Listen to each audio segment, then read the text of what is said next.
Hello friends, my name is Praveen Anchal and I welcome you all in our YouTube channel of Core Academy। और ये हमारे NTSC का एक और important lecture है जिसमें हम लोग समझेंगे हिस्ट्री लेसन 3 क्लास 9 का जिसे कहते हैं the Nazism and the rise of Hitler, है ना। तो चलिए स्टार्ट करते हैं। तो सबसे पहले चैप्टर का नाम लिख लेते हैं। ये है एनटीएससी का very important topic, the rise of nationalism in Europe. Sorry, the rise of nationalism in Europe नहीं हुई, है ना। Nazism and the rise of Hitler, है ना। Nazism and the rise of Hitler देखिए, हिटलर बहुत बड़ा नाम है हिस्ट्री में, क्योंकि हिटलर जो है वर्ल्ड वॉर 1 से भी रिलेटेड है और वर्ल्ड वॉर 2 से भी रिलेटेड है। ठीक है, ऐसा कहा जाता है कि वर्ल्ड वॉर 1 की वजह से हिटलर आया और हिटलर की वजह से वर्ल्ड वॉर 2 आया। ठीक है, तो ये बहुत ही फेमस है। और जो हिटलर जिस फिलॉसफी को फॉलो करते थे वो था नाजिज्म, नाजी पार्टी को फॉलो करते थे। तो इसी सब चीजों के बारे में हम लोग समझेंगे, पढ़ेंगे, जानेंगे और मैं बताऊंगा कि किस टाइप के क्वेश्चन जो है वो एनटीएससी एग्जामिनेशन में इस टॉपिक से, इस चैप्टर से आ सकते हैं। तो चलिए स्टार्ट करते हैं। इस चैप्टर को हम लोग समझेंगे एक टाइमलाइन चार्ट के माध्यम से। तो चलिए टाइमलाइन पहले बना लेते हैं एक, फिर उसके बाद में हम लोग स्टार्ट करेंगे। तो ये मैं एक यहाँ पर टाइमलाइन जो है वो ड्रॉ कर लिया हूँ और इस टाइमलाइन में हम लोग इम्पोर्टेंट ईयर्स को ड्रॉ कर लेते हैं। ये हो गया हमारा स्टार्टिंग, ये हो गया हमारा लास्ट, और हम लोग स्टार्ट करेंगे 1889 से और हमें जाना है 1945 तक, है ना। ये हमारा टारगेट ईयर है 1945, है ना, 1945। ठीक है, 1889 जो है वो बर्थ ईयर है हिटलर का। इसी साल हिटलर जो है वो आए थे इस दुनिया पे। और 1945 में जो है वर्ल्ड वॉर खत्म होता है और इसी साल हिटलर ने सुसाइड भी किया था 1945 में, है ना। तो हमारा आप समझ सकते हैं कि पूरा पीरियड हिटलर के जन्म के साथ में, हिटलर के सुसाइड होने के साल में और वर्ल्ड वॉर 2 जैसे ही खत्म होगा 1945 में, तब तक का ये पूरा हमको जर्नी कंप्लीट करना है। ठीक, तो चलिए स्टार्ट करते हैं। तो इसमें जो सेकंड बहुत ही इंपॉर्टेंट ईयर है वो डायरेक्टली हम लोग देखेंगे world war 2, that is 1914 to 1918, है ना। World war 2 1914 to 1918। उसके बाद में जो नेक्स्ट वेरी इंपॉर्टेंट ईयर है वो है 19 के बाद में आएगा हमारा 19 में ही एक और बहुत ही इंपॉर्टेंट इवेंट होता है ना, उसको मैं बताऊंगा। फिर 1919 आएगा, फिर उसके बाद में 1923 आएगा, बहुत इंपॉर्टेंट ये भी। फिर एक आएगा 1924, ठीक है। फिर उसके बाद में हम लोग देखेंगे 1924 से ये चलेगा 1928 तक, ठीक है। 1924 से 1928, फिर ये हो जाएगा 1929 से 32, है ना, 1929 से 32। फिर उसके बाद में नेक्स्ट है 1933 से 39, फिर उसके बाद है 1939 से 1945, है ना। ये जो नेक्स्ट है वो है 1939 से 1945। तो ये जो है पूरा पीरियड हमको इस चैप्टर में समझना है, Nazism and the rise of Hitler. जैसे कि मैंने पहले ही बताया था, हिटलर के बारे में देखना है और वो कौन से पॉलिटिकल फिलोसफी को फॉलो करते थे, नाजिज्म, और वो नाजी पार्टी को भी फॉलो किया करते थे। उनके पार्टी का नाम क्या था, नाजी पार्टी। ठीक है, तो चलिए स्टार्ट करते हैं। देखिए, सबसे पहले हम लोग देखेंगे कि 1889 में जो है ना वो हिटलर की जन्म होती है। हिटलर, इनका पूरा नाम क्या था? इनका पूरा नाम था Adolf Hitler, ADOLF, Adolf Hitler, है ना। इन्होंने इनकी ऑटोबायोग्राफी का नाम क्या है? मेन कैंप, है ना, मेन कैंप इनकी ऑटोबायोग्राफी का नाम क्या है। और इनका बर्थ प्लेस जर्मनी नहीं है, ठीक है। ये पूरा हम लोग किस कंट्री के बारे में पढ़ेंगे? जर्मनी के बारे में। लेकिन इनका बर्थ प्लेस जर्मनी नहीं है, इनका बर्थ प्लेस है ऑस्ट्रिया। तो याद रखिएगा, ऑस्ट्रिया में इनका जो है वो जन्म हुआ था, ऑस्ट्रिया। और फिर ये जो है बाद में जर्मनी में आ जाते हैं, वहां के आर्मी में जो है वो भर्ती हो जाते हैं और बहुत बड़ा इनका रोल रहता है ये जो वर्ल्ड वॉर 1 होता है ना उसमें, ठीक है। तो याद रखिएगा, हिटलर जो है एक बहुत ही गरीब फैमिली से थे, बहुत ही कॉमन फैमिली से थे। और उनका जो एजुकेशनल क्वालिफिकेशन वो सभी बहुत ही एवरेज है। वो एक आर्टिस्ट बनना चाहते थे, हिटलर क्या बनना चाहते थे, एक आर्टिस्ट। बट किस्मत को कुछ और ही पसंद था, इसलिए वो कहाँ चले गए, जर्मनी। और जर्मनी में जो वर्ल्ड वॉर 1 चल रहा था तो वहां के आर्मी में वो क्या हो गए, रिक्रूट हो गए, है ना। तो यहाँ देखेंगे हम लोग क्या, वर्ल्ड वॉर 1। तो ये जो वर्ल्ड वॉर 1 है उसमें हिटलर जो है वो रिक्रूट हो जाते हैं। और यहाँ जैसे वर्ल्ड वॉर 1 मैंने पहले भी आपको बताया है, इसमें कितने ग्रुप्स थे, इसमें 2 पार्टी थी, एक को बोलते हैं अलाइड और एक को बोलते हैं सेंट्रल, है ना। तो ये जो सेंट्रल में कौन था, जर्मनी था, ठीक है। अलाइड में कौन है, फ्रांस है, ब्रिटेन है, रशिया है, अमेरिका है। और सेंट्रल में कौन है, जर्मनी है, ऑटोमन एम्पायर है और ऑस्ट्रिया हंगरी है, ठीक है। तो जर्मनी, जर्मनी कहाँ है, सेंट्रल में, ठीक है। तो ऑस्ट्रिया सॉरी हिटलर जो है वो किस में रहेंगे, जर्मन साइड में रहेंगे। Okay, I hope this is clear to all of you. और ये इतने बहादुर थे, इतने इनमें लीडरशिप क्वालिटी थी कि इनको बहुत सारे मेडल्स मिले थे वर्ल्ड वॉर 1 में अपनी बहादुरी के लिए, ठीक है। कहां से, जर्मनी से।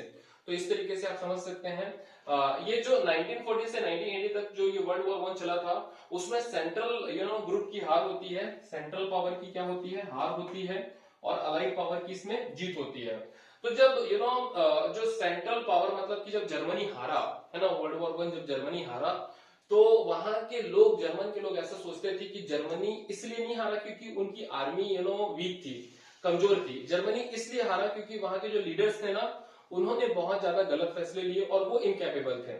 तो जर्मन के लोग सोचते थे कि आर्मी बहुत स्ट्रांग है बट लीडर बहुत ही कमजोर है, लीडर्स बहुत ही इनकैपेबल हैं, इस वजह से हम लोग हारे हैं। इसलिए उस समय के जो लीडर थे, है ना, वो थे मोनार्किक सिस्टम। एक राजा थे जिनका नाम था केजर विल्हेम टू। तो केजर विल्हेम टू को अपने पद से रिजाइन देना पड़ता है because of the people's pressure, क्योंकि जो लोग थे वो बहुत ज्यादा नाराज थे मोनार्किक सिस्टम से, है ना। तो इस तरीके से ये जो 1918 में मोनार्किक सिस्टम खत्म हो जाता है और एक नया Republic democratic based system start होता है, गवर्नमेंट स्टार्ट होता है जिसे कहते हैं वेमर रिपब्लिक। तो यहां पर मैं लिख देता हूं 1918 से क्या स्टार्ट होगा, वेमर रिपब्लिक, है ना, वेमर रिपब्लिक। इसे वेमर वेमर क्यों कहते हैं, क्योंकि जर्मनी में एक जगह का नाम है वेमर, तो वहीं पर इस गवर्नमेंट का गठन हुआ था, इसलिए इसे कहते हैं वेमर रिपब्लिक। मतलब कि अब जो लीडर होगा ना वो किसी रॉयल फैमिली से नहीं आएगा, वो लोगों के द्वारा इलेक्ट होकर आएंगे, ठीक है। तो इलेक्टेड गवर्नमेंट होगी वेमर रिपब्लिक। और वहां का जो पार्लियामेंट था ना उसका क्या नाम था, रिच स्टैग। क्या नाम था पार्लियामेंट का नाम, रिच स्टैग, है ना। यहाँ पर मैं लिख देता हूं parliament will be called as Reichstag. और जर्मनी के एक करेंसी है जिसे कहते हैं मार्क, ठीक है। तो ये हो गया आपका जर्मन करेंसी मार्क, ठीक। तो इतनी सारी चीजें हमने यहाँ पर देख लिया, ठीक है। तो वेमर रिपब्लिक क्या है, एक डेमोक्रेटिक गवर्नमेंट है। और पार्लियामेंट का नाम क्या है, रिच स्टैग, और वहां की करेंसी का क्या नाम है, मार्क। तो इतना हमने 1980 तक देख लिया। अब उसके बाद क्या होता है देखिए, सेंट्रल पावर हार गया है, जर्मनी हार गया है, अलाइड पावर जीत गई है। तो अलाइड पावर क्या करेगी, अब सेंट्रल पावर के ऊपर क्या करेगी, पेनल्टी इंपोज करेगी, उसके लिए ट्रीटी वो साइन कराती है। और देखो वैसे तो ऑस्ट्रिया भी था, है ना, ऑटोमन एम्पायर भी था और जर्मनी भी था, लेकिन सबसे ज्यादा रिस्पॉन्सिबल कंट्री किसको बनाया गया, जर्मनी को बनाया गया, कि जर्मनी ने ही सभी खेल कराया है। इसलिए सबसे ज्यादा पेनल्टी किसके ऊपर लगता है, जर्मनी के ऊपर। और वो जो पेनल्टी लगता है वो एक ट्रीटी के माध्यम से लगता है जिसे कहते हैं ट्रीटी ऑफ वर्साइलिस। तो यहाँ पर हम लोग देखेंगे ट्रीटी ऑफ वर्साइलिस, यहाँ पर मैं TOV कर देता हूं, ट्रीटी ऑफ वर्साइलिस, ठीक है। तो देखिए ट्रीटी ऑफ वर्साइलिस कहां हुआ था, 1919 में, 1919 में। किन के बीच हुआ था, अलाइड पावर और जर्मनी के बीच में हुआ था। कहने को ये एक पीस ट्रीटी था ना, कहने को ये क्या था, एक पीस ट्रीटी था, लेकिन एक्चुअली में ये काफी ह्यूमिलिएटिंग था, किसके लिए, जर्मनी के लिए। क्योंकि इस पूरे ट्रीटी में जर्मनी को बहुत से चीजों को लॉस सहना पड़ा। They have lost their population, they have lost their territories, they have lost their resources. एक बहुत ही इंपॉर्टेंट उनके पास में रिसोर्सफुल एरिया था जिसे कहते हैं राइनलैंड, है ना। तो राइनलैंड को भी अलाइड पावर्स ने ले लिया, राइनलैंड। उसके बाद में अलाइड पावर ने बोला कि जर्मनी जो है अपने मिलिट्री के ऊपर बहुत ज्यादा शो ऑफ करती है, पावर दिखाती है, इसलिए उसको डीमिलिटराइज कर दिया जाए। मतलब कि अब जर्मनी के पास में मिलिट्री नहीं रहेगा। अगर उनके पास में मिलिट्री नहीं रहेगा तो आगे वो किसी के ऊपर अटैक नहीं करेंगे। तो जर्मनी को क्या कर दिया गया, डीमिलिटराइज कर दिया गया। मतलब अब जो है जर्मनी के पास में कोई भी मिलिट्री नहीं रहेगी, डीमिलिटराइज कर दिया गया उनको। तो इस तरीके का वो पूरा जो है पेनल्टीज लगाया गया जर्मनी के ऊपर में। और 6 बिलियन यूरो, याद रखिएगा 6 बिलियन यूरो का कंपनसेशन जो है जर्मनी को देना पड़ेगा अलाइड ग्रुप्स को। 6 बिलियन यूरोस मतलब बहुत पैसा होता है ना, बहुत ज्यादा पैसा होता है 6 बिलियन यूरो। और उस समय पे, कब समय पे, 1919 में, मतलब आज से लगभग 100 साल पहले की बात है। 6 बिलियन यूरो उस समय बहुत ज्यादा पैसा हुआ करता था। आज भी इतना ज्यादा पैसा है, तो समझ सकते हैं इतना ज्यादा पैसा उनको किनको देना है, अलाइड पावर को देना है। किसको, जर्मनी को। और ऐसा बात हुआ था कि भाई अब जर्मनी जो है ये पूरा पैसा का जो पेमेंट है, रीपेमेंट है, वो कैसे करेगा, गोल्ड के माध्यम से करेगा, सोना देकर करेगा उस वैल्यू के हिसाब से, है ना। तो सोना देगा किसको, अलाइड पावर को। तो ये जो है ट्रीटी ऑफ वर्साइलिस बहुत बहुत ज्यादा हार्श था इसके ऊपर, जर्मनी के ऊपर।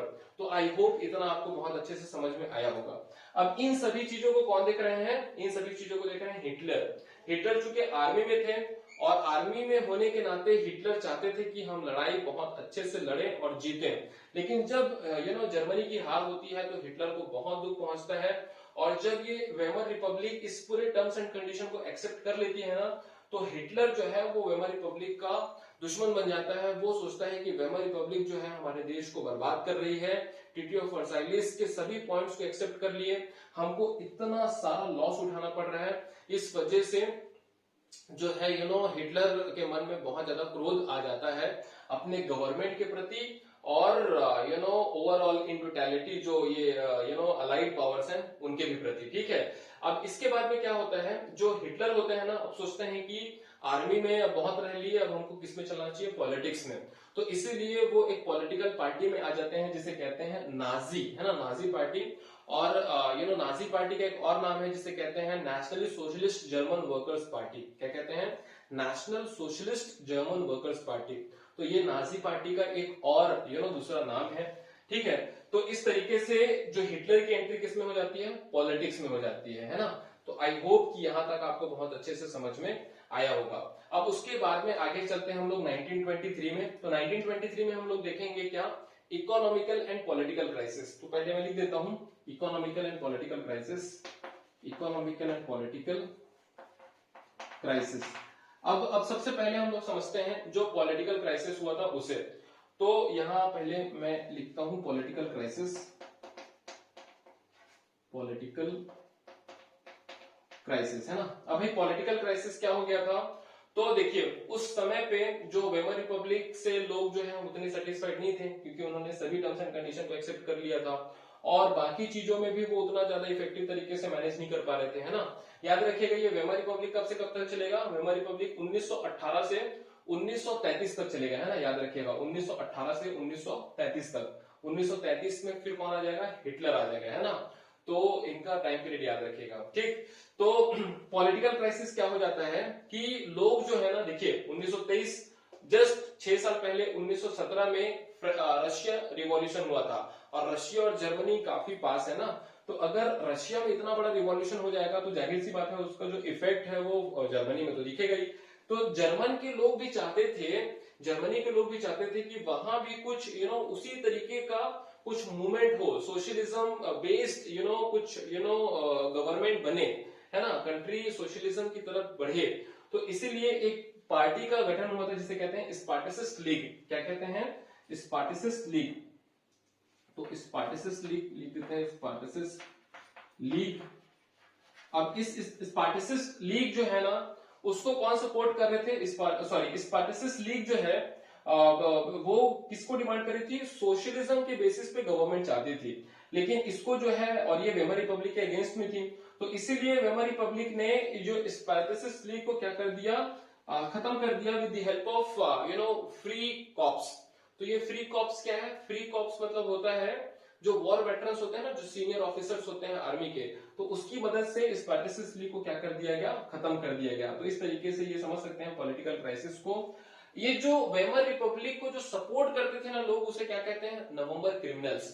तो नवंबर क्रिमिनल्स क्या है, एक और भी इंपॉर्टेंट टर्म आता है नवंबर क्रिमिनल्स। तो नवंबर क्रिमिनल्स इस जो वेमर रिपब्लिक को जो सपोर्ट किए थे लोग, उन्हें कहते हैं, जैसे डेमोक्रेट्स हैं, सोशलिस्ट हैं, कैथोलिक्स हैं, तो इन्हें क्या कहा जाता है, नवंबर क्रिमिनल्स। और ये नवंबर क्यों आ जाता है, क्योंकि इन्होंने नवंबर के महीने में उनको सपोर्ट किया था।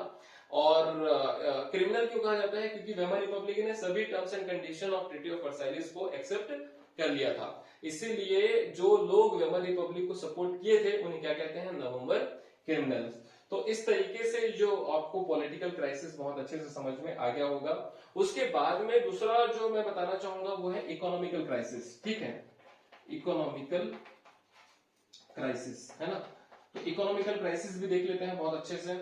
अब देखिए क्या हुआ था कि जो जो जर्मनी है वो मैंने बताया कि जो 6 बिलियन यूरो है उसका रीपेमेंट कैसे कर रही है, गोल्ड देकर। तो 1923 में क्या हो जाता है, उनका जितना भी गोल्ड था वो खत्म हो जाता है। अब खत्म हो गया गोल्ड, तो फिर अब क्या करें, है ना। तो इसीलिए जो अलाइड पावर ने उनका एक और बहुत ही इंपॉर्टेंट इंडस्ट्रियल एरिया था रूहर, उसको भी उन्होंने कैप्चर कर लिया, है ना। तो अब उनके हाथ से रूहर भी चले गया। ठीक, राइलैंड पहले से चले गया था, मिलिट्री है नहीं, और जो उनके टेरिटरीज को भी उन्होंने कब्जा कर लिया था। तो आप समझिए कि जर्मनी के ऊपर दुखों का पहाड़ टूट पड़ा है ना। ना तो उनके पास में इंडस्ट्रियल एरिया है, ना तो उनके पास में रिसोर्सफुल एरिया है, ना तो उनके पास में टेरिटरीज अब बचा है उतना, है ना तो उनके पास में मिलिट्री का सपोर्ट है। तो इसलिए जो है अब जर्मनी की जो गवर्नमेंट है वो सोचती है कि भाई चूंकि हमको इतना ज्यादा प्रॉब्लम हो रहा है तो क्यों ना हम लोग नोटों का प्रिंट करें, नोट्स छापे और लोगों को बांट दें, तो लोग अमीर बन जाएंगे तो हमको कोई प्रॉब्लम होगा नहीं। तो इसीलिए जो जर्मन की सरकार थी उन्होंने सोचा कि we should print an number of notes and we should give to the people, poor people, तो सभी के पास में पैसा आ जाएगा तो किसी को कोई प्रॉब्लम होगा नहीं, है ना। तो आप ये बताइए कि ये क्या एक बहुत अच्छा डिसीजन है कि बहुत खराब डिसीजन है। ठीक है, तो ये यहाँ पर जो है वो they have started taking decision of printing notes, printing money, और बहुत ज्यादा मात्रा में प्रिंटिंग मनी। ठीक है, तो मैं बताना चाहूंगा कि ये जो है बहुत बहुत बहुत खराब डिसीजन था। क्यों, क्योंकि भाई देखिए इकोनॉमिक्स में एक रूल होता है, ठीक है, कि the total number of products is equal to the total amount of money, the total amount of product is equal to total amount of money. अगर आप सिर्फ पैसे को बढ़ा रहे हो लेकिन प्रोडक्ट को नहीं बढ़ा रहे हो, प्रोडक्शन को नहीं बढ़ा रहे हो, तो क्या हो जाएगा, उस प्रोडक्ट की कीमत बढ़ जाएगी। मान लीजिए कि अभी जो है मेरे पास में 1 किलो चावल है और 1 किलो चावल की कीमत समझिए कि 50 रुपए है। ठीक है, अब मैं जो है वो प्राइस को बढ़ा रहा हूँ, मान लीजिए वो 50 रुपए से मैंने कर दिया उसको 500, लेकिन अगर वो चावल की क्वांटिटी जो को नहीं बढ़ाऊंगा मैं, तो वो तो 1 किलो ही रहेगा ना। तो पहले 1 किलो चावल कितने में था, 50 रुपए में। अब मैंने पैसा तो बढ़ा दिया लेकिन प्रोडक्शन बढ़ाया नहीं, तो पैसा मान लीजिए मैंने 10 गुना बढ़ा दिया, 50 से वो 500 हो गया, लेकिन प्रोडक्शन तो उतना ही है। तो अब उसी 1 किलो चावल की प्राइस कितनी हो जाएगी, 500 हो जाएगी। तो इसीलिए कहा जाता है कि आप जो है मतलब अननेसेसरी मनी का प्रिंटिंग नहीं कर सकते, वरना इन्फ्लेशन हो जाता है। इन्फ्लेशन मतलब कि चीजों की कीमत बढ़ जाती है। तो उस समय उन्होंने इतना पैसा छापा, इतना पैसा छापा, इतना पैसा छापा कि मान लीजिए कि अगर एक चॉकलेट अप्रैल 1923 में, ठीक है, 1 रुपए में आता था, तो वो दिसंबर 1923 में 4000 रुपए का हो गया था। ठीक है, तो इसे क्या कहते हैं हम लोग, हाइपर इन्फ्लेशन। क्या कहते हैं इसे, हाइपर इन्फ्लेशन। तो याद रखिएगा ये मनी प्रिंटिंग की वजह से फ्रांस में क्या आ गया था, हाइपर इन्फ्लेशन आ गया था। हाइपर इन्फ्लेशन मतलब ये महंगाई की भी ऊपर बहुत बहुत बहुत ज्यादा महंगाई, बहुत ही ज्यादा महंगाई था, तो इसे कहते हैं हाइपर इन्फ्लेशन। अब देखिए इतना ज्यादा प्रॉब्लम जो है वो जर्मनी में एक ही टाइम पे आ रहा है, तो जर्मनी लगभग आप बोल सकते हैं कि तबाही के कगार पर आ चुका था। तो इसी टाइम पे जो है उनका मसीहा बन के आते हैं अमेरिका। तो अमेरिका जर्मनी के लिए एक प्लान लेके आती है जिसे कहते हैं डाविस प्लान। क्या कहते हैं, डाविस प्लान। और ये डाविस प्लान जो है वो 1924 में लेके आती है अमेरिका, डाविस प्लान, और वो 1928 तक चलते रहता है। तो डाविस प्लान के अंदर क्या होता है कि अमेरिका जो है जर्मनी को फाइनेंशियल सपोर्ट देती है कि भाई चलिए हम आपको फाइनेंशियल सपोर्ट दे रहे हैं, आप जो है अपने इंडस्ट्री, अपने पूरी इंफ्रास्ट्रक्चर को फिर से रीडेवलपमेंट करिए और फिर जो भी प्रॉफिट होगा फिर आप हमें रिटर्न कर सकते हैं। तो इस तरीके से अमेरिका ने क्या लेके आया, डाविस प्लान। तो ये डाविस प्लान के ऊपर भी कई बार क्वेश्चन आ जाता है, तो अमेरिका ने ये लेके आया था, है ना। तो अमेरिका का हो गया ये डाविस प्लान। अब ये डाविस प्लान जो है वो 1928 तक ही चलता है। क्यों? क्योंकि 1929 में क्या आ जाता है, ग्रेट इकोनॉमिक डिप्रेशन, है ना। तो ये मैं बताऊंगा क्या होता है great economic depression, great economic depression, ठीक। तो ये वाला हम लोग स्टार्ट करेंगे ग्रेट इकोनॉमिक डिप्रेशन, लेकिन इसको स्टार्ट करने से पहले मैं एक बार क्विक रिकैप आपको देना चाहता हूं, ठीक है। तो देखिए अभी तक हमने क्या क्या देखा है। अभी तक हमने देख लिया कि भैया 1889 में कौन आए थे, हिटलर। हिटलर कहां से थे, ऑस्ट्रिया से थे। ये बहुत ही गरीब परिवार से थे और ये बहुत ही ग्रेट लीडर थे, है ना। और ये जो है बाद में कहां पर आ जाते हैं, जर्मनी में आ जाते हैं और वहां पर ये वर्ल्ड वॉर 1 में जर्मनी को ज्वाइन कर लेते हैं, आर्मी को, ठीक। और उसके बाद में ये जो वर्ल्ड वॉर 1 है कितने सालों तक चलता है, 4 सालों तक चलता है। इनका पूरा नाम क्या था, एडोल्फ हिटलर था। ये जो थे, क्या नाम था इनके ऑटोबायोग्राफी का, मेन कैंप, है ना। तो फिर उसके बाद में ये जो 4 सालों तक चलता है, 4 सालों के बाद में जर्मनी की हार हो जाती है और जर्मनी के हार होने के बाद में वहां पर जो है क्या स्टार्ट होता है, वेमर रिपब्लिक। और ये वेमर रिपब्लिक जो है एक डेमोक्रेटिक गवर्नमेंट थी और वहां का पार्लियामेंट का नाम क्या था, रिच स्टैक, करेंसी का क्या नाम था, मार्क, है ना। उसके बाद में ट्रीटी ऑफ वर्साइलिस होता है। ट्रीटी ऑफ वर्साइलिस में अलाइड पावर, सेंट्रल पावर, मतलब जर्मनी के ऊपर में जो है वो बहुत ज्यादा पेनल्टीज लगाते हैं, ठीक है। जैसे कि वहां के जो पॉपुलेशन, टेरिटरीज, रिसोर्सेज सबको ले लिया जाता है। राइनलैंड जो कि बहुत इंपॉर्टेंट रिसोर्स को ले लिया था, उसे ले लिया गया, डीमिलिटराइज कर दिया गया, है ना। 6 बिलियन यूरो को पेनल्टी लगाया गया, बहुत ज्यादा पैसा होता है ये, है ना। और इसका रीपेमेंट कैसे करेगा जर्मनी, गोल्ड देकर। अब उसके बाद में इसी वजह से 1923 में क्या आ जाता है, इकोनॉमिकल एंड पॉलिटिकल क्राइसिस। मतलब वहां की जो लोग सोचते हैं कि ये जो वेमर रिपब्लिक है वो कुछ कर नहीं रही है, इसलिए वो अल्टरनेटिव ऑप्शंस को तलाश कर रही थी। तो इसीलिए वो ऐसा पार्टी चाहती थी जो कि सोशलिज्म के ऊपर आधारित हो, ऐसा गवर्नमेंट चाहती थी। इसीलिए एक पॉलिटिकल पार्टी का गठन हुआ जिसे कहते हैं स्पार्टसिस लीग, और ये वेमर रिपब्लिक के अगेंस्ट थी। इसीलिए इसको जो है वो कैंसिल करते हुए इसको जो है क्या कर दिया गया, सप्रेस कर दिया। कि किसके द्वारा, वेमर रिपब्लिक के द्वारा। कैसे, वॉर वेटरन्स के सपोर्ट से, जो सीनियर ऑफिसर्स होते हैं ना, जिसे फ्री कॉप्स कहते थे वहां, तो उनकी मदद से ये पूरे स्पार्टसिस लीग को क्या कर दिया गया, सप्रेस कर दिया गया। उसके बाद में हमने पढ़ा इकोनॉमिकल क्राइसिस। तो इकोनॉमिकल क्राइसिस क्या था कि 1923 में फ्रांस के पास गोल्ड खत्म हो गया था। अब कैसे पेमेंट करें, है ना। तो पेमेंट करने के लिए कुछ था नहीं, तो अलाइड पावर ने उनका जो इंडस्ट्रियल एरिया था रुहर, उसको भी कैप्चर कर लिया। अब उसके बाद में जो जर्मनी की सरकार थी, उन्होंने सोचा कि भाई अब एक ही ऑप्शन बचता है क्या, कि हमको अब क्या करना चाहिए, पैसा छापना चाहिए और लोगों को बांट देना चाहिए ताकि गरीबी उनका खत्म हो सके। तो उन्होंने बहुत सारा पैसा छापा, जो कि एक ड्रास्टिक डिसीजन था। क्यों था, क्योंकि इससे क्या हो गया, हाइपर इन्फ्लेशन हो गया। जैसे मैंने बताया था कि अगर आप सिर्फ पैसे छापते रहोगे, अगर प्रोडक्शन को बढ़ाओगे नहीं, तो प्रोडक्ट की प्राइस क्या हो जाएगी, बहुत ज्यादा बढ़ जाएगी। तो उसी वजह से क्या हो गया था, ये हाइपर इन्फ्लेशन आ गया था। अब इस पूरे क्राइसिस टाइम से जर्मनी को बचाने के लिए अमेरिका क्या लेके आता है, डाविस प्लान। और कब लेके आता है, 1924 में। और कब तक चलता है, 1928 तक। अमेरिका अंडर डाविस प्लान जो है जर्मनी को सपोर्ट करता है फाइनेंशियल लेवल पर, है ना। तो इस तरीके से हमने ये पूरा जो चैप्टर को बहुत अच्छे से समझा। अब उसके बाद हम देखेंगे कि ये जो अमेरिका है डाविस प्लान को खत्म क्यों करता है, रोकता क्यों है 1928 में, क्यों रोकता है, because of the great economic depression that started from 1929। अब चलिए थोड़ा समझते हैं ग्रेट इकोनॉमिक डिप्रेशन क्या था। देखिए अमेरिका में जो एक बहुत ही इंपॉर्टेंट स्टॉक मार्केट एक्सचेंज है, जो कि वॉल स्ट्रीट एक्सचेंज कहते हैं, है ना। तो अमेरिका में क्या है, वॉल स्ट्रीट एक्सचेंज, है ना। वॉल स्ट्रीट एक्सचेंज है अमेरिका में, वॉल स्ट्रीट एक्सचेंज कहां है, ये अमेरिका में है, ठीक है, अमेरिका। तो ये जो वॉल स्ट्रीट एक्सचेंज है ना, वो 1929 में क्रैश कर गया था। लगभग एक ही दिन में 13 मिलियन शेयर्स सोल्ड आउट हो गए थे। 13 मिलियन शेयर्स मतलब कि कितना समझ रहे हैं आप, 1 करोड़ 30 लाख शेयर्स बिक गए थे सिर्फ एक दिन में, है ना। इस वजह से ये पूरा मार्केट क्रैश हो गया था। और उस समय एक कुछ और भी बहुत सारे रीजंस थे, जैसे कि जो वर्ल्ड वॉर 1 हुआ था, जो कि 1918 में खत्म हुआ था। उसके बाद लोग जो है इतना लॉस हुआ था कि लोगों के पास पॉकेट में पैसा था नहीं। अगर उनके पास पैसा था नहीं तो वो क्या परचेस करेंगे, डिमांड कुछ नहीं था मार्केट में। अगर डिमांड नहीं होगा तो कुछ प्रोडक्शन नहीं होगा, प्रोडक्शन नहीं होगा तो प्रॉफिट नहीं होगा, प्रॉफिट नहीं होगा तो फैक्ट्रीज और इंडस्ट्रीज जो है वो बंद हो जाएंगी।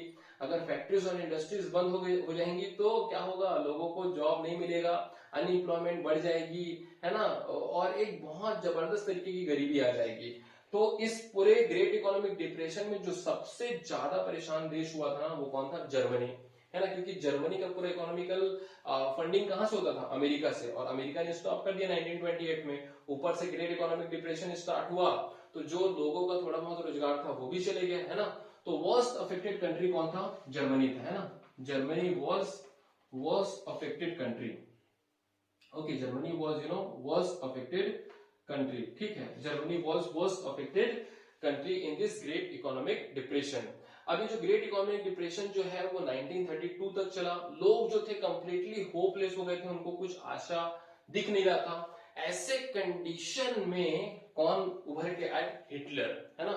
हिटलर जो थे वो एक ऐसे लीडर थे जो कि आशा की किरण बन के आए जर्मनी के लोगों के लिए, क्योंकि उस समय जो वेमर रिपब्लिक थी वो ना तो पीस ट्रीटी को बहुत अच्छे से मैनेज कर पाई, ट्रीटी ऑफ वर्साइलेस को, ना तो ये इकोनॉमिकल और पॉलिटिकल क्राइसिस को अच्छे से मैनेज कर पाई, ना तो ग्रेट इकोनॉमिक डिप्रेशन को अच्छे से मैनेज कर पाई।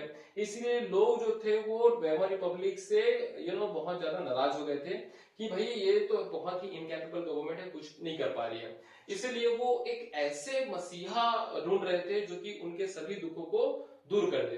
तो इसीलिए भाई 1933 में कौन आते हैं, हिटलर, है ना। हिटलर का जो पार्टी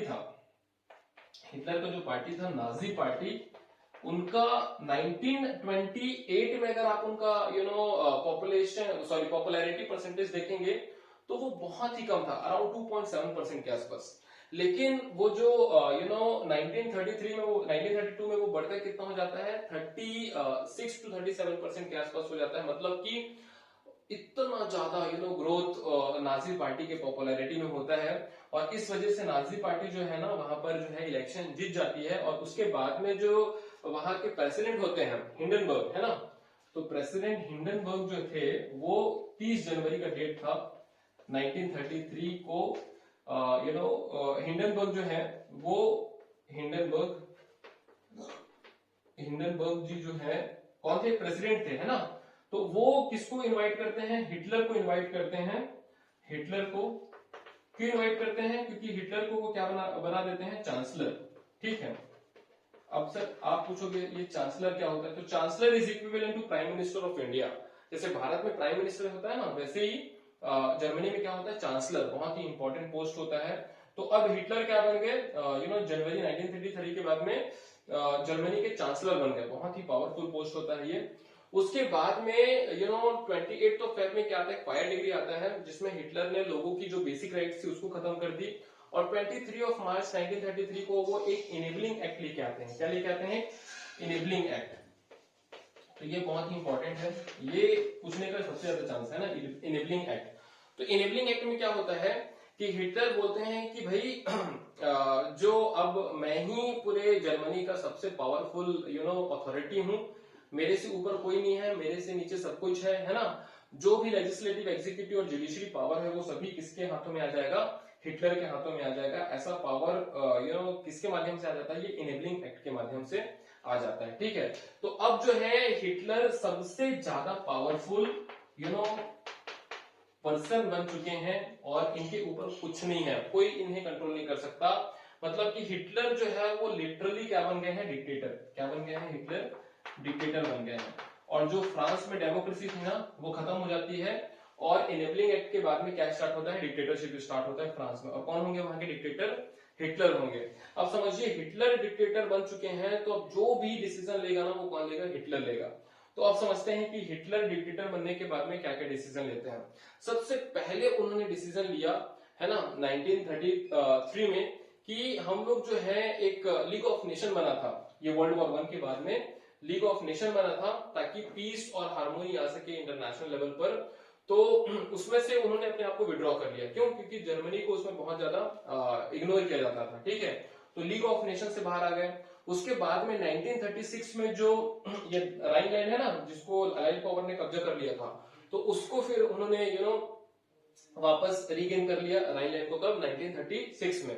उसके बाद में 1938 में जो उनका बर्थ प्लेस है ऑस्ट्रिया और जर्मनी, दोनों को क्या कर दिया, एक कर दिया। 1938 में और एक नारा दिया, one empire one leader and one nation, ऐसा कुछ उन्होंने क्या दिया था, नारा दिया था। उसके बाद में एक जो है 1939 में जो है वो चाहते हैं कि दुखों का पूरा अंत यही है कि हमें अपने पावर को बढ़ाना है, और पावर को बढ़ाने के लिए हमें क्या करना पड़ेगा, दूसरे देशों के ऊपर में कब्जा करना पड़ेगा। तो इसीलिए 1939 में हिटलर क्या स्टार्ट कर देते हैं, वर्ल्ड वॉर 2। अब हम लोग देखेंगे कि हिटलर की वजह से वर्ल्ड वॉर 2 कैसे स्टार्ट होता है। तो चलिए चलते हैं नेक्स्ट बहुत ही इंपॉर्टेंट टाइम पीरियड है 1939 टू 45, जिसमें हम लोग देखेंगे वर्ल्ड वॉर 2 के बारे में। ठीक है, तो देखिए जो वर्ल्ड वॉर 2 है वो 1939 से स्टार्ट होता है, जब हिटलर किसके ऊपर अटैक कर देते हैं, पोलैंड के ऊपर अटैक कर देते हैं, है ना। तो ये मैं यहाँ पर लिखते जाता हूँ, 1939 हिटलर अटैक्ड ऑन पोलैंड। ठीक है, हिटलर अटैक्ड ऑन पोलैंड, है ना, 1939 में। अब समझिए पोलैंड हालांकि बहुत छोटा सा देश है, लेकिन इसके जो फ्रेंड्स है ना वो बहुत ही पावरफुल फ्रेंड्स हैं। जैसे कि मान लीजिए जो ब्रिटेन है, फ्रांस है, वो पोलैंड के दोस्त हुआ करते थे। तो ब्रिटेन और फ्रांस ने स्ट्रेट अवे हिटलर को बोला, मतलब जर्मनी को बोला कि अगर आप पोलैंड के ऊपर अटैक करेंगे तो हम आपके ऊपर वॉर डिक्लेयर कर देंगे, है ना। लेकिन हिटलर भैया किसी का नहीं सुनता था। हिटलर बोला कि आप जो करना है करो, मैं तो पोलैंड के ऊपर अटैक करूंगा। तो हिटलर ने पोलैंड के ऊपर अटैक कर दिया 1939 में, और उसके रिप्लाई में, उसके एक्शन के रिएक्शन में जो ब्रिटेन है और फ्रांस ने वॉर डिक्लेयर कर दिया हिटलर के अगेंस्ट में। ठीक है, तो आप समझिए एक तरफ अभी जर्मनी है और दूसरे तरफ तीन देश हो गए हैं, पोलैंड, ब्रिटेन एंड फ्रांस। अब उसके बाद में क्या होता है, देखिए स्टार्टिंग में हिटलर और जर्मनी का कंडीशन बहुत ज्यादा स्ट्रांग था। ठीक, तो देखिए 1940 में क्या होता है, जर्मनी की जो आर्मी है ना बहुत पावरफुल थी, तो उन्होंने बहुत सारे देश को जो है वो हरा दिया और अपने अंदर पे ले लिया। जैसे कि बेल्जियम है ना, और ऐसे ही कुछ और वहीं पर जो देश थे उनके ऊपर में जो है वो कब्जा कर लेते हैं। इवन फ्रांस, तो फ्रांस के ऊपर में भी जो है वो कब्जा कर लेते हैं 1940 में। तो ये हिटलर के पूरे लाइफ का सबसे बड़ा अचीवमेंट था, फ्रांस के ऊपर कब्जा करना। ठीक है, क्योंकि एक समय पे ये जो फ्रांस ने अंडर ट्रीटी ऑफ वर्साइलिस बहुत ज्यादा अत्याचार किया था जर्मनी के ऊपर में, और अब बदला लेने का समय आया है हिटलर का। तो हिटलर ने फ्रांस को जो हराया था ना, तो समझिए कि जो लोगों के मन की जो ख्वाहिश थी, बहुत बहुत बहुत ज्यादा बड़ी ख्वाहिश थी, उसको हिटलर ने पूरा कर दिया था फ्रांस को हराकर और उसके ऊपर में कब्जा करके। तो ये सबसे बड़ा कहना चाहिए हिटलर के जीवन का अचीवमेंट था, फ्रांस के ऊपर कब्जा करना।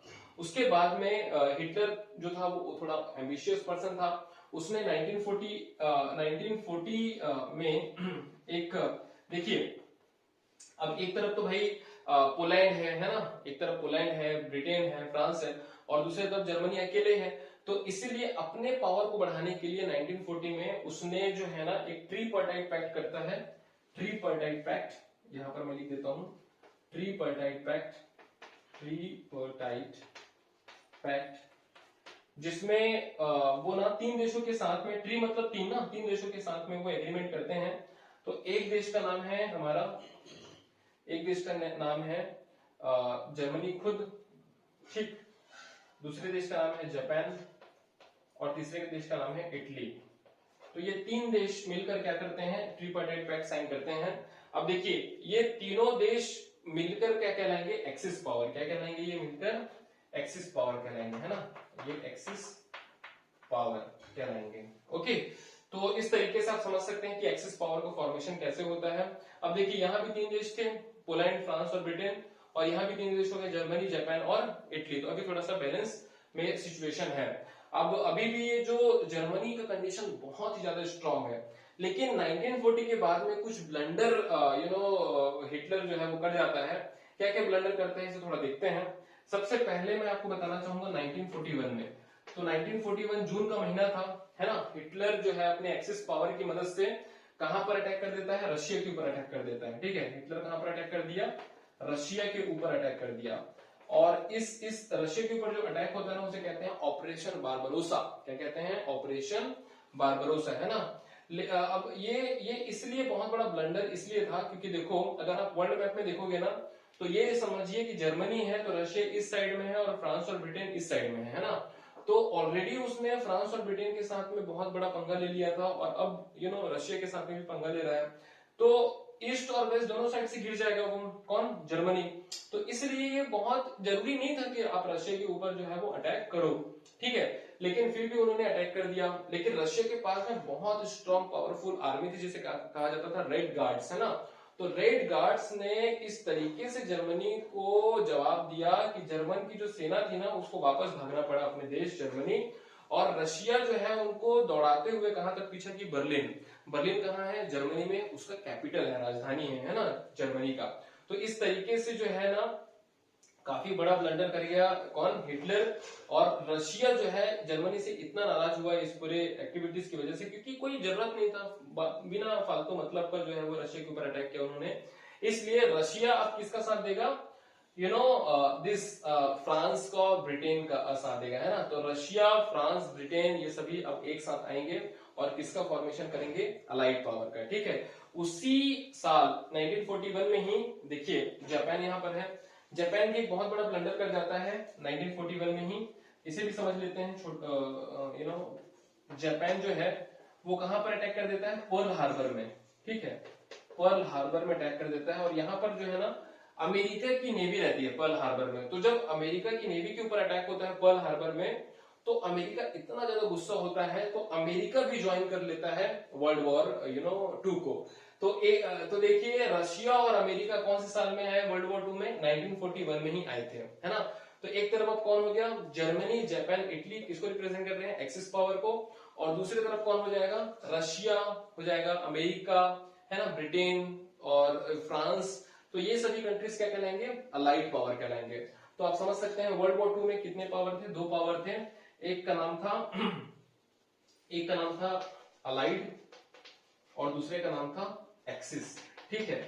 तो आप समझ सकते हैं कि भाई देखिए अब थोड़ा आगे समझते हैं क्या होता है। 1942 में, स्पेस नहीं है, मैं ऐसी ओरली आपको बता रहा हूं, यहां लिख देता हूं 1942, है ना। 1942 में एक और बैटल हुआ था जिसे कहते हैं बैटल ऑफ मिडवे। क्या कहते हैं, बैटल ऑफ मिडवे। तो बैटल ऑफ मिडवे क्या होता है, इसमें जो जापानीज नेवी थी वो अमेरिकन नेवीज के साथ में लड़ाई लड़ती है, और इसमें अमेरिकन नेवीज की जीत होती है। तो ये हो गया आपका बैटल ऑफ मिडवे, ठीक है। उसके बाद में 1943 में क्या होता है, 1943 में इटली अपने आप को सरेंडर कर देता है। इटली बोलता है कि भाई बहुत हो गया, अब मेरे से नहीं हो पाएगा, इसलिए इटली सरेंडर कर दिया। 1944 में फाइनली 1944 में बैटल ऑफ बल्ज, ठीक है। 1944 में जर्मनी सोचता है कि एक बार जो है फाइनल ट्राई किया जाए, और वो जर्मनी अपना पूरा ताकत जो है ना लगा देता है इस वर्ल्ड वॉर 2 को जीतने के लिए, किसमें, बैटल ऑफ बल्ज में, है ना। लेकिन फाइनली जो है वो हार जाता है बैटल ऑफ बल्ज में, जर्मनी जीत नहीं पाता, जिससे उनकी जो पूरी जनता थी, नागरिक थे, वो निराशा के बहुत अंधेरे में डूब जाते हैं। और फाइनली 1945 में जो है ना वो हिटलर क्या कर जाता है, सुसाइड कर जाता है। उसको कुछ दिखता नहीं है ना, फाइनली वो क्या कर गया, सुसाइड कर गया इन 1945 में। 1945 में हिटलर क्या कर गया, सुसाइड कर गया, ठीक है। उसके बाद में देखिए इटली पहले से सरेंडर कर दिया था। अब हिटलर के सुसाइड करने के बाद में जर्मनी भी क्या कर गया, सरेंडर कर दिया, है ना। Germany also surrender. बच क्या गया था, जापान। अब जापान अकेला था और इस तरफ पावरफुल कंट्रीज थे, लेकिन जापान हार नहीं माना। जापान बोला कि हम लोग जो है वर्ल्ड वॉर 2 कंटिन्यू करेंगे। तो उसके बाद में इस वर्ल्ड वॉर 2 को खत्म करने का रीजन देकर अमेरिका ने जापान के ऊपर क्या कर दिया, एटॉमिक बॉम्ब गिरा दिए। कब, अगस्त 6 और 9 को, है ना। तो अगस्त 1945 में अमेरिका ने क्या यूज कर दिया, एटम बॉम्ब। कहां पर, जापान में जो है वो एटम बॉम्ब गिरा दिया, जिसमें लाखों लोगों की मृत्यु हुई थी। आज तक जो है जापान के जो लोग हैं वो इस पूरे त्रासदी से उभर नहीं पाए हैं, और वहां के लोगों में आज भी ये जेनेटिक सिम्टम दिख जाता है। जो इसका दुष्प्रभाव हुआ था वो अभी भी विजिबल है उनके शरीर पर। तो ये आप देख सकते हैं 1945 एटॉमिक बॉम्ब का जो पूरा ब्लास्टिंग हुआ था जापान में, जिससे जापान पूरा तबाह हो गया था, हिरोशिमा और नागासाकी, है ना। उसके बाद में फाइनली जो है ना ये जो जापान है वो भी सरेंडर कर देता है, ठीक है। So Japan also finally surrender in this world war 2। तो इस तरीके से जो है वो वर्ल्ड वॉर 2 फाइनली पूरा खत्म होता है कब, 1945 में। तो आप समझ सकते हैं कि कितना ज्यादा डिस्ट्रक्शन इस पूरे वर्ल्ड वॉर 2 में हुआ होगा। ठीक है, तो ये रहा पूरा आपका चैप्टर जो कि मैं आपको बताना चाहता था। मैं ऑलरेडी यहां तक आपको एक्सप्लेन कर दिया था 1923 में। 1929 से 1932 में ग्रेट इकोनॉमिक डिप्रेशन का टाइम पीरियड है, 1929 से 32। इसको एक बार फिर से रिपीट कर देता हूं, है ना। कहां से स्टार्ट हुआ, अमेरिका से सबसे ज्यादा अफेक्टेड कंट्री कौन था, जर्मनी। उसके बाद में 1933 में हिटलर आते हैं। हिटलर जो है वो चुनाव जीत जाते हैं, वेमन रिपब्लिक हार जाती है। इसके बाद में जो वहां के लीडर होते हैं, नाजी पार्टी के लीडर जो कि हिंडरबर्ग है, सॉरी हिटलर थे, वो क्या बन जाते हैं, चांसलर बन जाते हैं। और चांसलर बनने के बाद में इनेबलिंग एक्ट इंप्लीमेंट करके वो डिक्टेटर बन जाते हैं पूरे जर्मन के, है ना, जर्मनी के। उसके बाद में हिटलर बोलता है कि एक ही सॉल्यूशन है सभी प्रॉब्लम का, दूसरे देशों के ऊपर कब्जा करो, अपना पावर बढ़ाओ। इसीलिए वो क्या करते हैं, पोलैंड के ऊपर अटैक कर देते हैं। और यही इससे क्या स्टार्ट हो जाता है, वर्ल्ड वॉर 2 स्टार्ट हो जाता है। क्यों, क्योंकि पोलैंड के जो दोस्त रहते हैं, फ्रांस और ब्रिटेन, वो हिटलर के अगेंस्ट में वॉर डिक्लेयर कर देते हैं। फिर ये सभी चीजें जो है सीक्वेंस में स्टार्ट होते जाती है, होती जाती है। और लास्ट में इटली भी सरेंडर कर गया, और हिटलर भी सुसाइड कर लिया, है ना, जर्मनी का भी गेम ओवर हो गया। और लास्ट में नागासाकी हिरोशिमा में बॉम्ब अटैक के बाद में, एटॉम बॉम्ब अटैक के बाद में जापान भी जो है वो सरेंडर कर गया। इस तरीके से वर्ल्ड वॉर 2 खत्म होता है, जिसमें एक्सिस पावर की हार होती है और एलाइड पावर की जीत होती है। ठीक है, तो इस तरीके से पूरा चैप्टर हमने कंप्लीट किया। एक मैं और इसमें बताना चाहूंगा जो कि नाजिज्म है। नाजिज्म मतलब कि नाजी आइडियोलॉजी, है ना। तो नाजी आइडियोलॉजी दो पार्ट्स में दो चीजों पे बिलीव करती है। एक है लेबेंसरम और दूसरा है लिविंग स्पेस, है ना। तो लेबेंसरम क्या है सॉरी लेबेंसरम को ही यहाँ पर लिविंग स्पेस कहा जाता है। और दूसरा है रेशियल हायरार्की, है ना। तो रेशियल हायरार्की क्या होता है समझिएगा। रेशियल हायरार्की मतलब कि जो कुछ कम्युनिटीज को बहुत ज्यादा फेवर करना और कुछ कम्युनिटीज को बहुत ज्यादा इंफीरियर समझना। तो यहाँ पर जर्मनी में एक कम्युनिटी होती थी जिसे कहा जाता था नॉर्डिक जर्मन आर्यंस। तो जिनके ब्लू आईज होते थे, ब्लॉन्ड हेयर्स होते थे, है ना, और जिनके गोल्डन हेयर्स मतलब की, और जिनके हाइट काफी अच्छी होती थी, उनको क्या कहा जाता था, नॉर्डिक जर्मन आर्यंस, जो कि जर्मनी के लोकल नेटिव्स थे। और बाकी लोग, इनको बहुत अच्छा समझा जाता था नॉर्डिक जर्मन आर्यंस को। और बाकी जो नॉन जर्मन्स थे ना, उनके साथ में बहुत ज्यादा गलत व्यवहार होता था। और जैसे कि जो जिप्सिस थे, है ना, पोलिस थे, और जो ज्यूस थे, ज्यूस के साथ में तो बहुत ज्यादा अत्याचार हुआ वहां पर। ठीक है, लगभग 6 मिलियन ज्यूस की हत्या हो जाती है, हिटलर करवा देता है ना। उसके बाद में जो फिजिकली हैंडीकैप्ड लोग थे उनके साथ भी बहुत गलत होता है। और उसके बारे में बताना चाहूंगा कि जब हिटलर डिक्टेटर बनता है तो इतने ज्यादा लोगों को खत्म करवा देता है। वो एक रेशियल यूटोपिया चाहता है। रेशियल यूटोपिया मतलब कि ऐसा सोसाइटी जिसमें सिर्फ नॉर्डिक जर्मन आर्यंस ही हो, बाकी लोगों का कोई उसमें स्पेस ना हो। इसीलिए वो 60 लाख, लगभग 6 मिलियन जिप्सीज को मरवा देता है ना।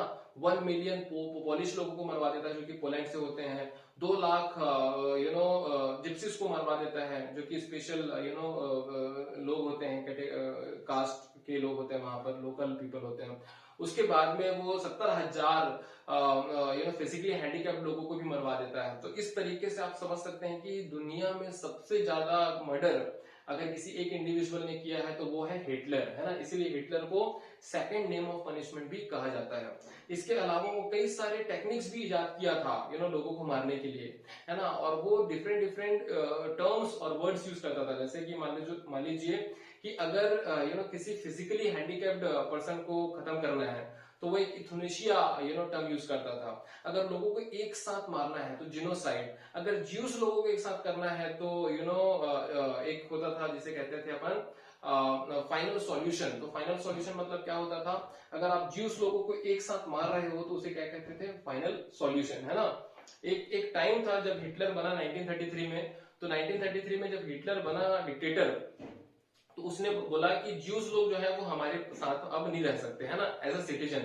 मतलब वो जो है जानवर की तरह रह सकते हैं लेकिन सिटीजन की तरह हमारे बीच में नहीं रह सकते। 1939 के बाद में वो बोलना स्टार्ट किया कि अब जो ज्यूस है वो हमारे बीच में जानवर की तरह भी नहीं रह सकते। और 1941 के बाद तो फिर उन्होंने बोला ज्यूस को जीने का ही अधिकार नहीं है, इसलिए ज्यूस लोगों को जो है वो कॉन्सेंट्रेशन कैंप में भेज दिया गया था, उन्हें जिंदा जला दिया जाता था।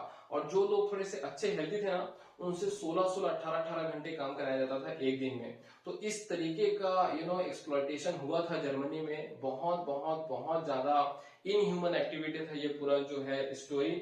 उसके अलावा जो मैंने आपको एक बताया लिविंग स्पेस, लिविंग स्पेस मतलब कि क्या होता है कि आप अपने टेरिटरी को इतना बढ़ाओ इतना बढ़ाओ इतना बढ़ाओ कि आपका पावर और आपका जो इफिशियंसी प्रोडक्टिविटी सब ऑटोमेटिक बढ़ जाए। इसीलिए जर्मनी ने जो है वो दूसरे देशों के ऊपर अटैक करना चालू किया, है ना। इसके अलावा जो बच्चे थे उनको हिटलर सोचते थे कि ये सबसे इंपॉर्टेंट हमारे फ्यूचर है और हमारा सबसे बड़ा हथियार होगा, इसलिए बच्चों का ब्रेन वॉशिंग कराते थे हिटलर। जो वहां का टेक्स्ट बुक होता था स्कूल वगैरह का, उसको पूरा रीडिजाइनिंग करवाया उसने। साइंस, रेशियल साइंस नाम की एक नए सब्जेक्ट को इंट्रोड्यूस कराया। मैथमेटिक्स को बोला कि सिर्फ इसको नॉर्डिक जर्मन आर्यन ही समझ सकते हैं। उसके अलावा एक जंग वॉक बनाया गया। जंग वॉक ऐसा ऑर्गेनाइजेशन था जिसमें जो 14 साल से कम उम्र के बच्चे हैं ना, सिर्फ वही उसमें हिस्सा ले सकते हैं, ठीक है। इसके अलावा उसने बॉक्सिंग को कंपलसरी कर दिया, क्योंकि अगर आप बॉक्सिंग करते हैं तो आप फिजिकली बहुत अग्रेसिव हो जाते हैं, है ना। तो वो अपने जैसा और भी हजारों लाखों हिटलर पैदा करना चाहता था, बनाना चाहता था, ठीक है। तो इस तरीके से वहां का जो चाइल्डहुड था या फिर जो बच्चे थे उनका कंडीशन ऐसा था।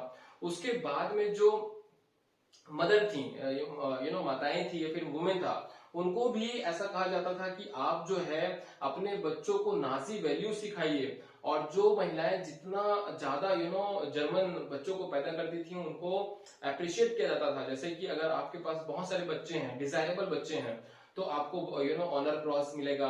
अगर आपके पास 4 बच्चे हैं तो आपको ब्रॉन्ज मिलेगा, ब्रॉन्ज क्रॉस मिलेगा। 6 बच्चे हैं तो सिल्वर क्रॉस मिलेगा। और अगर 8 बच्चे अगर आपके पास में 8 या 8 से ज्यादा है तो आपको गोल्ड क्रॉस मिलेगा। तो ये एक तरीके का बहुत ही अजीबोगरीब पॉलिसी बना रखी थी हिटलर ने। और जो महिलाएं उसके बातों को नहीं मानते थे उनको पब्लिकली पनिश किया जाता था, है ना। तो इस तरीके से वुमेन का वहां पर कंडीशन था। जो ऑर्डरी लोग थे ना, उनका कंडीशन जो था ऐसा था कि पूरा ब्रेन वॉश हो चुके थे। वो सोचते थे कि हिटलर जो बोल रहे हैं वो सही बोल रहे हैं। कुछ बहुत कम परसेंटेज में लोग थे जो जानते थे हिटलर जो कर रहा है वो बहुत गलत कर रहा है, लेकिन हिटलर का खौफ इतना ज्यादा था ना कि वो लोग कुछ बोल नहीं पा रहे थे, ठीक है। तो ये जो है ऑर्डिनरी लोगों का कंडीशन था। एक हेराल्ड ब्रैड करके ना एक राइटर का नाम है, जिन्होंने एक बुक लिखा था the third rich of the common man. तो ये जो है एक बहुत ही इंपॉर्टेंट बुक है जो कि बताता है कि ऑर्डिनरी लोगों का क्या कंडीशन था उस समय पे। एक बुक का नाम देख लीजिएगा, थोड़ा सा मुझे इसमें डाउट हो रहा है, तो बुक का नाम एक बार और आप देख लीजिएगा, ठीक है। उसके बाद में एक चीज और मैं आपको बताना चाहूंगा, पॉपुलैरिटी कैसे उस समय पे किया जाता था, है ना। तो जो न्यूज चैनल्स हैं, है ना, जो रेडियो है, न्यूज़पेपर है, इन सभी चीजों का जो है बहुत ही गलत तरीके से उपयोग होता था। क्यों? क्योंकि इसमें रेशियल हायरकी को प्रमोट किया जाता था। उसमें बताया जाता था कि ज्यूस लोग कैसे बहुत गलत हैं और जो नॉर्डिक जर्मन आर्यंस कैसे बहुत अच्छे हैं। कई सारे मूवीज आई थी जैसे कि इटर्नल ज्यूस, जिसमें बताया गया था कि ज्यूस लोग कितने ज्यादा बुरे होते हैं। उनको बताया गया था कि ये मनी लेंडर्स होते हैं, और भी बहुत गलत तरीके से उनको पूरा डिपिक्ट किया गया था इस मूवी में, है ना। क्या नाम था? Eternal juice. तो ये रहा पूरा नाजिज्म, उसका पूरा आइडियोलॉजी, है ना। तो आई होप ये आपको बहुत अच्छे से जो है वो पूरा चैप्टर समझ में आया होगा। इस चैप्टर में फिलहाल इतना ही हम लोग करते हैं। इस चैप्टर से related if you have any doubt, problem, confusion, please comment below and let us know. We will meet in the next video and please if you have please if you like the video then please like our video and subscribe to the channel. So we will meet in the next video everyone. Thank you, bye bye, take care.